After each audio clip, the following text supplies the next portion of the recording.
So it's Tuesday, it's 5 minutes to 5. Is it Tuesday? It's Tuesday, yeah. What are we doing, Ryan? Lost track of the days. Scrutineering. Bit of scrutineering for what is our second night of practice. Last night got cancelled for bad weather. Yeah, just in the queue uphill for scrutineering. To get the R6 through and then go back and get the twin. Got to get the bellican off the twin. Something they want to check on all the twins, don't know what. Yeah, just a bit of a safety check, lock wiring. Make sure everything's tight, fits within regs, and away you go. One of the things that they're going to be checking is this little device in here. Yeah, GPS. Can I run us through what that is? It's a GPS, so that if you, it doesn't. I don't think it tracks the lap times as such, but so if you go off course or if you break down or something, it'll flag up in race control to show them you've stopped, and they can radio through to whatever position on the track you've stopped at to the marshals and find out why you've stopped, if you're safe, if it's an engine block or whatever. And that's specific to the TT in Manx, isn't it? And if you go missing, they can hopefully find you with it. Because you've got your transponder down here as well, haven't you? Down there, so that does your actual lap times. There's beacons on timing beams throughout the circuit at certain points that log you through, so you can watch on the live timing, so that the race control can see the positions and the times, and work out who's in what position, etc. So last saw you half an hour ago. What's happened? Yeah, maybe a bit more. So it was all sunny. We were looking ready to go. Both bikes through scrutineering, no problem. Warm was on. I'd wandered back down here to get my levers and my gear on. I'd just finished, getting all the cuffs comfy and what have you, and stretching. I'd be phone in my hand. I'll set the new algorithm up on my airbag suit, on my levers, on my RST suit. I'll give that a go. But I've not set that up yet. And literally, as I stepped foot out of the paddock, I heard the tannoy go off to say that they cancelled the session because there was rain around the course. I wandered back in, started getting changed, and then it rained, so we've been and got the bikes and brought them back down here. So it's unfortunate, but it is what it is. It's the way it goes at the Isle of Man. It's the only predictable thing is it's unpredictable weather. Yeah, they've got to be safe, haven't they? Because you don't want to go barreling into a really fast section to find it's damper than you thought. Unthinkable can happen, can't it? So we'll go again tomorrow. I think they're talking about a contingency for putting sessions on earlier in the day, so that we can gain back some of the time we've lost in last night's practice and tonight's practice. So what's the crack for tonight then? I'm going to dry them off with a cloth. This is Dark Fire style, and yeah, then I've got a few more stickers to go on the bikes yet. I've been that busy, I've not had the time to do it all. I've got most of them on, but there's some people who've, still want the names on the bike, so I'll probably get that stuff done. And then I might actually be in bed at a reasonable time. Might get in bed today rather than tomorrow morning. That's how it usually. It's normally gone midnight until I'm in bed at the moment. So yeah, see what happens, and see what Zara wants to do when she gets back. She won't be happy that she's pushed a double pram with 2 kids off to wherever she's ended up. So I have to come wandering back and see no bikes. Talking about being tired, the last 2 days have been very full on. Yeah. How have you been sleeping? I know it was a late night last night, early morning this morning. Yeah, I sleep like a log, mate. I've no problem. Gets her dead mad because in the morning the kids both wake up. She's the one that gets up and I'm like, sleep straight through it. I slept until 10 o'clock this morning. I've not done that in ages. But yeah, that's I'm not so much a night owl now as I used to be, but yeah, I've been up till late, just getting bits done. I can't go to bed until I know everything's done, or as done as it can be, because then I'll sit there thinking, this needs doing, that needs doing. So you're gonna have some tea now? Yeah, I'm hungry actually. What are you gonna have? Gotta be a classic Russell's burger. Do you know any good kebab shops? Fancy a kebab shop. I might have a kebab actually. There's a kebab shop down there. Why have abs when you can have kebabs?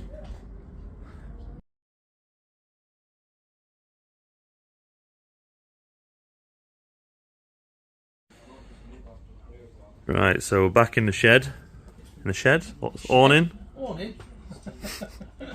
So I borrowed the 7.5 ton truck from work, from the college. We've got a nice big awning. We're living in it for 2 weeks. It's nice to have the space, to have your parts stored and a bit of a living area around there and what have you. So we've got the 2 bikes. We've got the Z650 Super Twin. This is my bike. I bought this off a lad who lives on the island. It needed a lot of work, so I spent a lot of time and scary amount of money trying to get it Manx Grand Prix ready.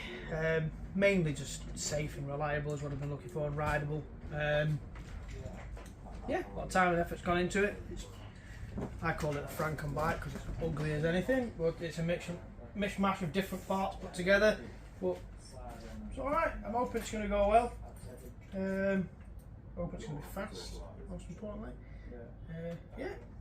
Looks like it's got a big old tank on it. Yeah, so it started off as, yeah, it looks bigger than it actually is. So it started life as a commuter bike. The idea was you use it to go to work on or whatever through the towns. It's like a sit up and beg thing. It's a lot of work converted to upside down front end in it and different suspension. And someone at some point has made a nice big aluminium tank, so it's a bigger fuel tank than the standard fuel tank. The idea being you can hopefully do 3 full laps on 1 tank of fuel rather than 2 and have to pit. There are advantages to it. Always stand for that. But the shape of the tank is really sharp edged and square. So this back section of the tank is actually hollow. There's nothing there. The tank sort of followed a line from there down, and there's a really sharp edge there that was digging in the side of my legs, giving you a dig like someone was digging the knuckle in. It's really low, so it's really nice to get tucked in on. It's really long. Probably got short arms like me. But so I made this fiberglass cover just to make it a little bit more ergonomic with the shape of my legs in. It's a lot nicer to sit on now with that cover on it, and then just painted it to cover how ugly it was. Cover it in a bit of paint and stickers and nobody notices. But yeah, so it started off, I say, as a commuter bike. Big fairing on it, big screens. The idea is you can get tucked in because you sat at high speed for such a long period of time. So this is a ZX. Z650. Z650. Sometimes known as Ninja 650. Yeah, it's a 650cc parallel twin. They make about 65 horsepower standard. This is making somewhere between 90, 93, depending on which dyno you put it on and which time of day.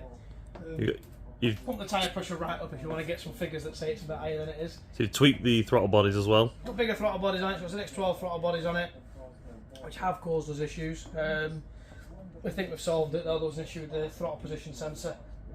It's got a converter plate, so you can still run the standard throttle position sensor that the ECU wants to communicate with off the ZX12 throttle bodies, which are much bigger, so it allows a lot more air into the engine. More air means you can put more fuel. More air and fuel means more power.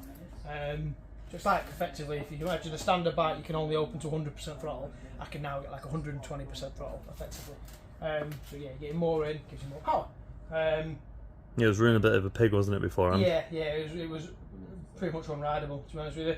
Done some tweaking today, got Chris Neal helping us do it. He's helped us solve the problem. Looking at throttle position sensor output voltage, and it looks about right now. So we've put a bit of trusty old Avaldyne on to hold it in place. I think it should be alright. It would have been nice to get out for practice tonight and have a go, but it got cancelled for weather. So yeah. Right, we'll just do a quick whip round of the bike. Yeah, go for it.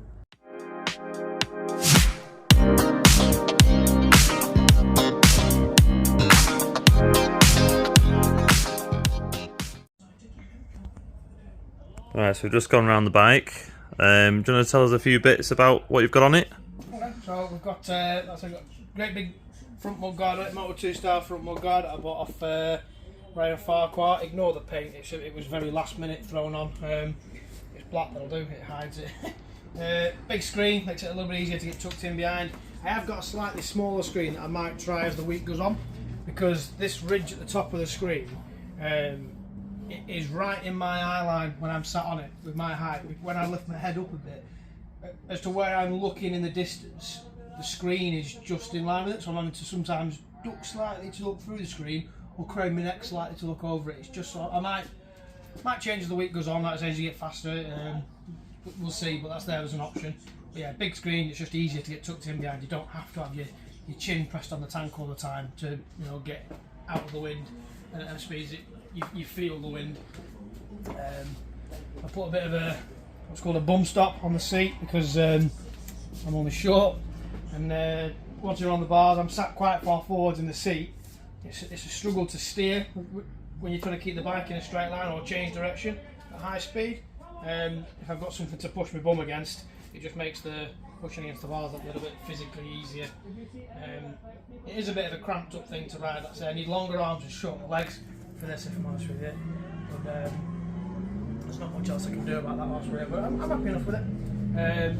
So it's got Maxton rear shock in it, which once upon a time was built specifically for the lad who had owned this bike originally, which is a lad called Ben Ray, a friend of mine. So it's a nice trick shock, that fully adjustable compression and rebound. It's a nice thing. I think it's got K-Tech DDS cartridge kits in the forks off the top of my head. PFM brake discs on it. It's got Brembo master cylinder. It's got a Brembo clutch lever perch in it as well, which I'm not a big fan of actually. There's not enough travel in it. It's got a short throwback to make it really light to pull. But it means you need to pull it further. So I like it to only pull the lever from there to there. But on this I have to use all 4 fingers to fully disengage the clutch. All 4 fingers? Oh, well, all 3 and a bit, all 3 and a third. That's a story for later on, that, I think. It's instinctive. You forget it's not there. But yeah, I can't use the 2 fingers to the clutch. But when I've got 2 fingers, I can't pull the clutch in far enough to fully disengage it. So I'm not a massive fan of that. And even though it's adjusted as far out as I can get it as well, so I might try a different one. But it's niggly tiny things for that now. I can ride around that. It's all the bigger issues like the throttle issue to be solved. I need to get out on the road and try that. I might have broke something. I broke the temperature sensor, a little screen that sticks on here, with just a temperature thing. And whilst I was doing some wiring when we first got here, I've got the wires on around. I put 12 volt up the earth. And blew Ooh, that'll do it. Yeah, so I ordered. I've ordered 2 more, so I've got a new one and a replacement. But being on the Isle of Man, postage isn't particularly. It's not like Amazon Prime. Just going to turn up next day. So they're ordered to the race office. They'll be here hopefully in the morning. I ordered them on Sunday, I think. Saturday, Sunday. Hopefully I'll have them tomorrow. So what we're looking exhaust system on this then? I don't actually know. Can't remember. I think it's Electech can, which is a cheap and cheerful can. I can't remember what the headers are, if I'm honest with you, off the top of my head. They were on the back when you bought it, were they? Yeah, it was on the back when I bought it. A lot of the stuff that's on it was on the back when I bought it, but it just needed pulling apart and putting it together properly. So Dynajet power commando on it. Quick shifter wasn't working the other day, so I think it was just plugged into the wrong terminal. So I've tried the other terminal, and I've not tested it yet. It's late at night, so I don't want to fire it up now and wake everybody up. Although a lot of people around the paddock are still doing that, so I'm not going to. I can fire it up on the stand and just run it up and down the gears with my hand and just see if it's cutting the ignition or not. So that's about it, is it? So this is something a bit different. I don't know if you can see this here. You don't tend to get on circuit racing bikes. Well, most circuit racing bikes have the transponder. These have got the little GPS box you can see with the blue label on. That's the blue box, isn't it, with the QR code on? Yeah, you've got to put a magnet underneath it to turn it on, which apparently it took the organisers a while to figure out that's how you do it because there's no instructions come with them. Put a magnet underneath it, and there's you can't quite see it, it's behind the clocks. You can see it on your bike. There's a little transmitter that basically sends a signal up into the sky to the satellites, so the race officer can track where you are. So this bike is obviously the twin, so this is in the junior class, isn't it? Yeah, junior class. So we don't get to choose our numbers. You get given a race number, and your number is usually your start position. So I'm number 60 out of 61. There's only Michael McKinnon starting behind me, a friend of my Scottish lad. It's not like normal circuit racing where if you qualify, that's your position on the grid as such. You go off by number. There is an element of, so if somebody was at the back who's lightning fast, they might move them further forwards for safety because they don't want them to be coming through lots of slower riders. But they try and estimate where they think people are likely to be. It's difficult to do with newcomers. Newcomers, I think, well, they're going to likely to be the slower of the 60 odd Ross, in this case 61 riders, so they put you further towards the back. So the back handful are pretty much all the newcomers. But yeah, so I'll be setting off 60th, I think, by the sounds of it. Right, to see how we get on through qualifying. Yeah, just set off and chase whoever's ahead of me, I guess. Yeah. So I was 60 on the so that's the twin. And then I've borrowed you just admitted yourself. Apparently, I already know more about this bike than you do. This is your bike. Yep. So I just get on and ride them. You get on it and ride it. Your description was it's blue and it's got 2 wheels. So they start off as a sports bike. They're meant to be sporty and racy. They're not really meant for the road sports bikes, but people still buy them. They're horrible on the road as a road bike, but they're meant as a race bike.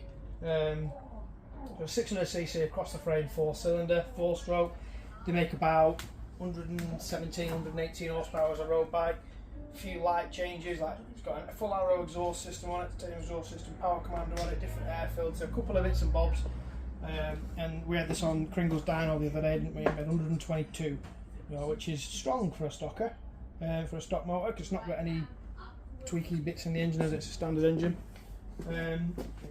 We bought this Brembo master cylinder, we've got carbon guards and it's nice, but this Brembo master cylinder here, so that it's the exact same one that's on the twin, so we've got the same front brake on both bikes, just one variable to take out, swapping from bike to bike, so they just feel similar. So the front brake should feel the same domino throttle on as well, so that should help them feel the same.